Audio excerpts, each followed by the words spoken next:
बिस्मिल्लाहिर्रहमानिर्रहीम। ये हमारे सामने एक सैम्पल क्वेश्चन पेपर है और इसमें क्वेश्चन नंबर 3 को हम अटेम्प्ट करने जा रहे हैं। तो इसको मैंने यहाँ पर कॉपी किया है क्वेश्चन नंबर 3 को। तो from a lot of 10 missiles 3 are selected at random and fired if the lot contain 4 defective missile that will not fire. तो ये प्रॉब्लम है हाइपर ज्योमेट्रिक डिस्ट्रीब्यूशंस का या रैंडम वेरिएबल्स में डिस्क्रीट डिस्ट्रीब्यूशंस का। ये एक ही तरह के प्रॉब्लम्स होते हैं। इसमें दो कैटेगरीज दी हुई हैं। एक में वो इंटरेस्ट लेगा और बाकी जितनी भी कैटेगरीज होंगी उसको हम दूसरी कैटेगरी में रख देते हैं। तो अब इसमें यहाँ पर उसने क्या कहा है कि टोटल जो है वो 10 मिसाइल्स हैं, 3 को सिलेक्ट कर रहा है और वो कहता है अगर लॉट में से 4 डिफेक्टिव मिसाइल्स हों, यानी कि 10 में 4 डिफेक्टिव मिसाइल हों, दैट विल नॉट फायर, यानी कि वो डिफेक्टिव हैं इसलिए फायर नहीं हो रहे हैं। What is the probability? Number 1, all 3 will fire. अब इसका मतलब ये है कि यहाँ पर अब हम सॉल्यूशंस में जाते हैं। तो सॉल्यूशंस में हमारा इंटरेस्ट किस में है? फायर में है। फायर का मतलब ये होगा कि यहाँ पर सॉल्यूशंस में ये फायर, इसमें लिखा हुआ है ऑल 3 विल फायर। फायर वो होगा जो नॉन डिफेक्टिव होगा, ठीक है। तो हम इसको दो तरह से कर सकते हैं। अगर हमारा इंटरेस्ट फायर में है यानी कि फायर वाला है तो हम इसको देखें, टोटल हमारे पास कितने हैं? 10 हैं। तो इसमें हमारा जिसमें इंटरेस्ट होता है हम उसको इस तरफ लिख लेते हैं। तो यहाँ पर टोटल के जो यानी कि 4 डिफेक्टिव मिसाइल्स हैं और 6 जो है वो नॉन डिफेक्टिव मिसाइल्स हैं। यानी कि अगर हम इसको इस तरह से लिख लें कि 4 डिफेक्टिव मिसाइल्स हैं और 6 जो है वो नॉन डिफेक्टिव मिसाइल्स हैं, टोटल कितने हैं? 10 हैं। तो अब हमारा जो इंटरेस्ट है वो है that will fire, all 3 will fire, यानी कि फायर में है, मींस के नॉन डिफेक्टिव है। तो इसमें हमारा जो इंटरेस्ट बनता है यानी कि नॉन डिफेक्टिव बना, तो नॉन डिफेक्टिव जो होगा उसको हम इस साइड पे रख लेंगे और जो बाकी बचते हैं उसको हम इस तरफ लिख लेंगे, 10 - 6 कर लेंगे। और अब हम वो कहते हैं कि 3 आर सिलेक्टेड एट रेंडम। तो किस में से सिलेक्ट करेंगे? 10 में से सिलेक्ट करेंगे ये 3 को। इसमें हमारा जो है ना वो x हो जाएगा और ये हमारा जो है ना 3 - x हो जाएगा। तो अब देखें इस तरह से हमारे पास जो फार्मूला बना है वो बना है x = स्मॉल x और ये बन गया है, देखें 6cx, यानी कि ये इसमें से आया, ये इसमें से आया, तो ये हो जाएगा 6cx और यहाँ पर आ जाएगा 4c 3 - x और इसको हम डिवाइड कर देते हैं किस पे? 10c3 पे। और अब हम वो कहता है कि ऑल 3 विल फायर। तो ऑल का मतलब होगा कि x की वैल्यू x = 3 कर देंगे। तो ये जो है ना x = 3 कर देंगे तो ये 6c3 हो जाएगा और यहाँ पर आ जाएगा 4c0 हो जाएगा और बाकी जो है यहाँ पर 10c3 हो जाएगा। तो अब आप इसको जो है ना वो कैलकुलेटर से सॉल्व करके इसका आंसर जो है वो यहाँ पर लिख सकते हैं। यहाँ पर फॉर एग्जांपल जैसे यहाँ पर ये है तो कैलकुलेटर जो है यहाँ पर 10 और शिफ्ट C3 करेंगे तो ये आ जाता है 120। और इसी तरह से अगर हम यहाँ पर इसको 6 कर दूँ मैं तो ये आ जाएगा मेरे पास 20।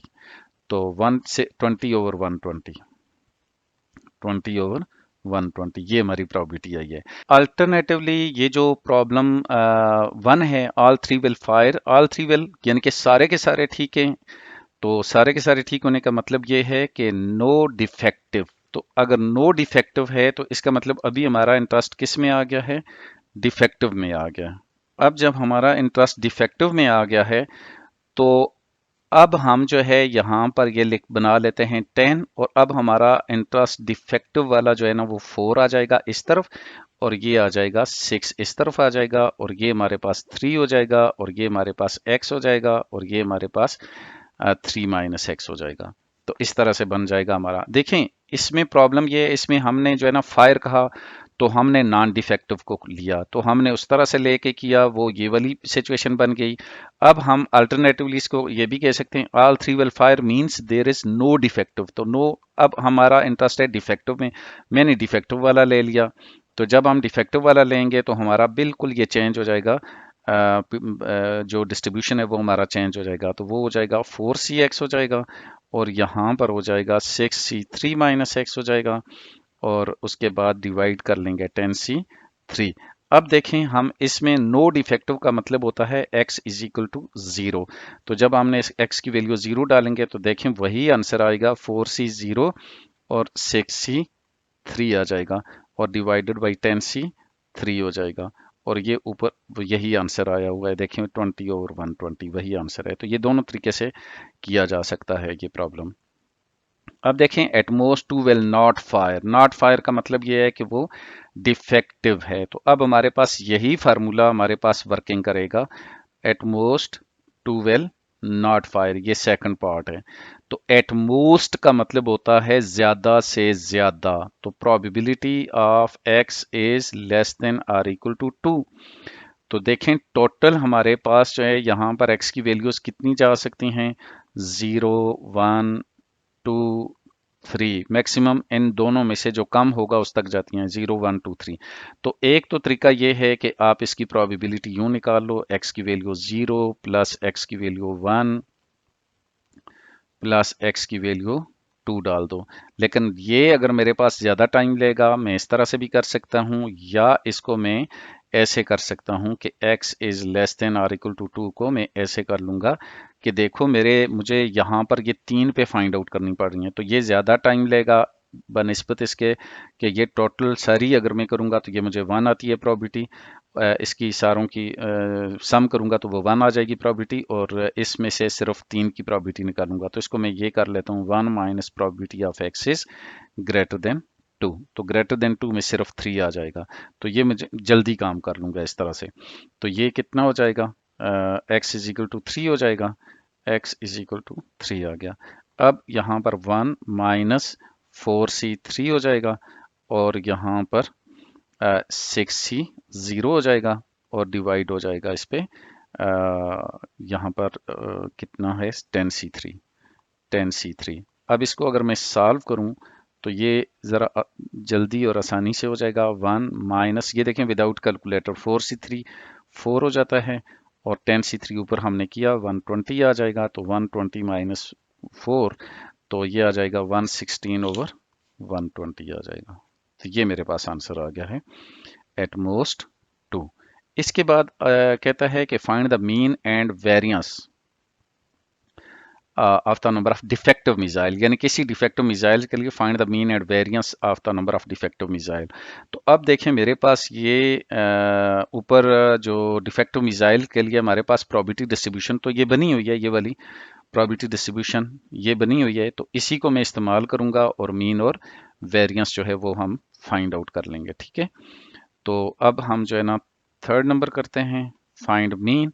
तो सबसे पहले मैं जो है यहाँ पर मीन फाइंड आउट करूँगा और फिर वेरियंस। तो इसके लिए हम क्या करते हैं, एक्स की वैल्यूज़ जो है ना वो ले लेते हैं, क्या क्या हो जाएगी 0 1 2 और यहाँ पर 3 हो जाएगा। और यहाँ पर हमारे सामने जो प्रोबेबिलिटी ऑफ एक्स का फार्मूला है वो मैंने अभी आपको बताया, वो क्या है, वो डिफेक्टिव मिसाइल के लिए 4cx है, और यहाँ पर 6c3 माइनस एक्स है, और डिवाइड करूँगा इसको किस पे 10c3 पे।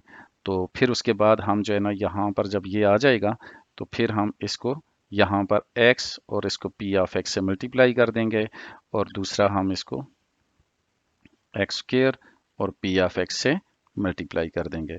तो इस तरह से हमारे पास यहाँ पर जो है वो क्या हो जाएगा, इस जगह पर हमारे पास एक्सपेक्टेड वैल्यू ऑफ x आ जाएगा, और इधर आ जाएगी expected value of x square हो जाएगा, ये आ जाएगा।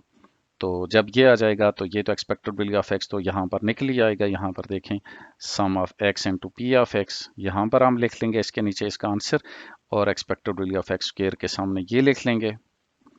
यहाँ पर ये देखें x square into P of x,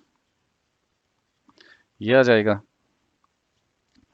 उसके बाद जो है हम यहाँ पर वेरियंस हमारे पास सामने आ जाता है कि वेरियंस ऑफ x किसके इक्वल होता है, expected value of x square minus expected value of x का होल स्क्वायर आ जाएगा। तो इस तरह से हमारा ये सारे का सारा प्रॉब्लम हो जाएगा। तो अभी देखें कि यहाँ पर ये 4cx है 6c3 माइनस, यानी कि अगर आप इसको पुट करेंगे तो ये यूं करेंगे 4c0 6c3 और डिवाइडेड बाई 10C3, तो ये आ जाएगा। तो अभी हमने किया था ज़ीरो डिफेक्टिव वाला, वो आया था 20/120 आया था। अगला हम करेंगे तो 4C1 हो जाएगा और यहाँ पर 6C2 हो जाएगा और यहाँ पर 10C3 हो जाएगा। तो ये हो जाता है 4C1 4 होता है, 6C2 15 होता है, तो 15 4s are 60, तो ये 60/120 हो जाएगा। You may use the calculator to calculate this.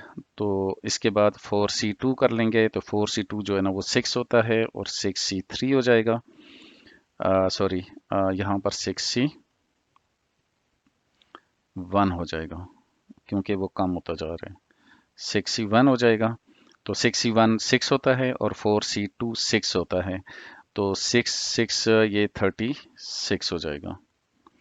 तो ये हो जाएगा 36/120 और ये 4C3 हो जाएगा और इधर जो है ना 6C0 हो जाएगा और ये 10C3 हो जाएगा। तो आप इसको ज़रा चेक कर लीजिए, ये 4C3 4 हो जाएगा और डिवाइडेड बाई 120 हो जाएगा। अब आप इसको टोटल करें तो इसको 120 होना चाहिए, तो ये 36 + 4 40 हो जाता है, 40 और 60 100 हो जाएगा और ये 20 120/120, तो ये 120/120 that is equal to 1। This is a complete probability distribution. ये हो गया। अब हम इसको मल्टीप्लाई कर लेंगे तो ये तो 0 हो जाएगा, ये करेंगे तो ये 60/120 हो जाएगा और इसको करेंगे तो ये 236 और ये 72 हो जाएगा और 120 हो जाएगा और इसको 3 से मल्टीप्लाई करेंगे तो ये 12 हो जाएगा ओवर 120 हो जाएगा। अब आप इसको सम कर दें तो ये 2 और 2 4 हो जाएगा और ये 7 और 7 14 हो जाएगा, तो ये ओवर 120 हो जाएगा। तो ये इसका मीन आ जाएगा। तो इसके बाद हम एक्स स्क्वेयर और पी ऑफ एक्स मल्टीप्लाई करेंगे, ये भी 0 हो जाएगा। इसका स्क्वेयर करके इससे मल्टीप्लाई करेंगे तो 0 हो जाएगा। इसका 1 का स्क्वेयर करें और इस प्रोबेबिलिटी से मल्टीप्लाई करें तो ये 60/120 हो जाएगा। उसके बाद 2 का स्क्वेयर करें 4 हो जाएगा और 4 को 36 से मल्टीप्लाई करें तो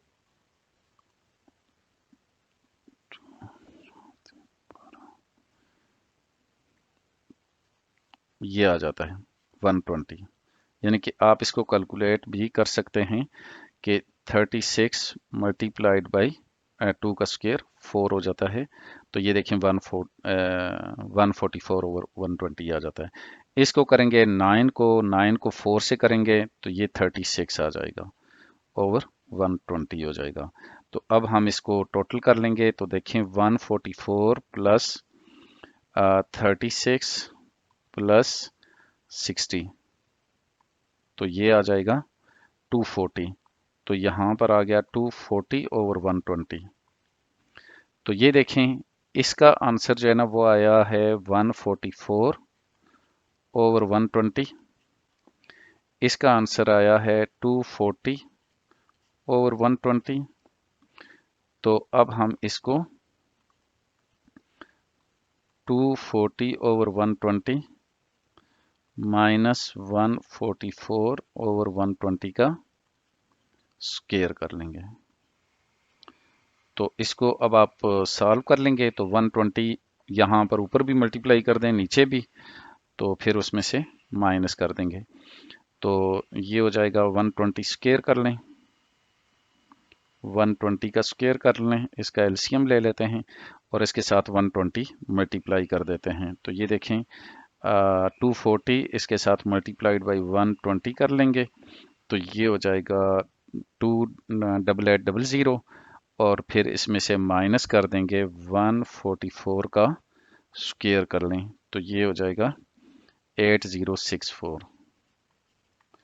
तो अब इसको 8064 डिवाइडेड बाई 120 का स्क्वायर कर लेंगे डिवाइडेड बाई 120 और इसका स्क्वायर कर लें तो ये आ जाता है 14/25, तो 0.56 ये हमारा वेरिएंस आ गया। तो इस तरीके से हमने ये सारा प्रॉब्लम सॉल्व कर लिया है। तो आप कोशिश कीजिएगा इससे ज़्यादा टाइम ना लगाएं और इसको जल्द अज जल्द जो है ना इस तरीके से कर लिया करें।